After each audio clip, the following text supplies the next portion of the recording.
y'all. It's the last day of early voting, and I'm here in the parking lot of my local rec center to cast my ballot. Better late than never, right? Let me start by saying this is a nonpartisan video. Nonpartisan means not associated with any political party, so I'm not going to talk about the pros and cons of each candidate. If I did, that would be a bipartisan video, because bipartisan means compromise and cooperation between parties. So if I highlighted both the pros and cons of both of them, that would be bipartisan.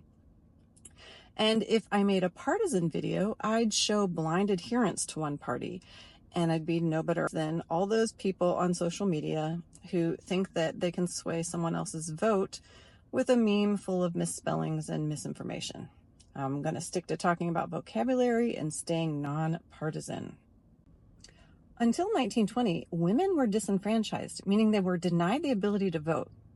It took activists nearly 100 years to get lawmakers to grant suffrage or franchise to women.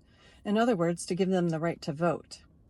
For that reason, apathy is not an option for me. On my ballot today are some referendums, which are votes on political questions.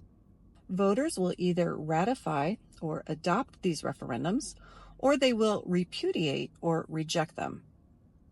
Now, our ballots often have incumbents on them, which are candidates who currently hold the office that they're running for.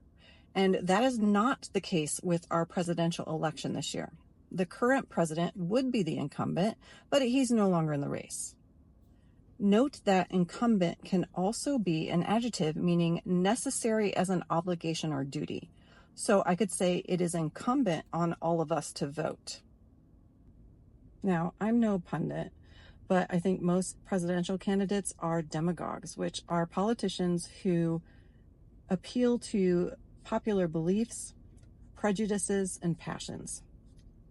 And that word gets thrown around a lot in political arenas in a negative sense. So it could tend to take this video into partisan territory, which is why we're just going to leave it at that. A demagogue is a person who appeals to popular beliefs.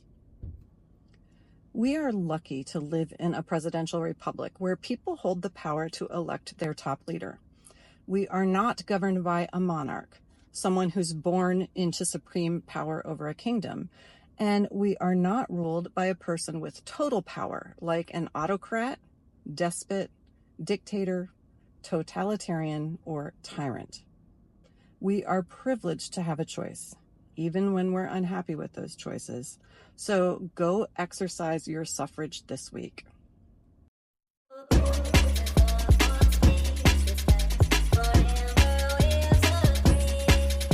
I voted.